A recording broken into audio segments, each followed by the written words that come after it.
ولله ملك السماوات والأرض ويوم تقوم الساعة يومئذ يخسر المبطلون وترى كل أمة جاثية كل أمة تدعى إلى كتابها اليوم تجزون ما كنتم تعملون هذا كتابنا ينطق عليكم بالحق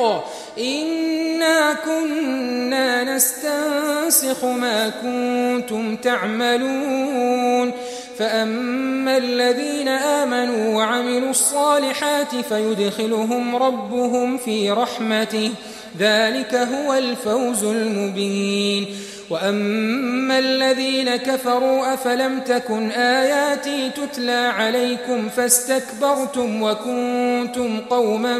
مجرمين وإذا قيل إن وعد الله حق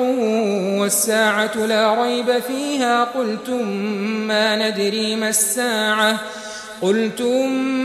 ندري ما الساعة إن نظن إلا ظنا وما نحن بمستيقنين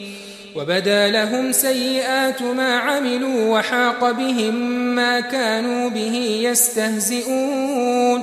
وقيل اليوم ننساكم كما نسيتم لقاء يومكم هذا ومأواكم النار وما لكم من ناصرين ذلكم بأنكم اتخذتم آيات الله هزوا وغرتكم الحياة الدنيا فاليوم لا يخرجون منها ولا هم يستعتبون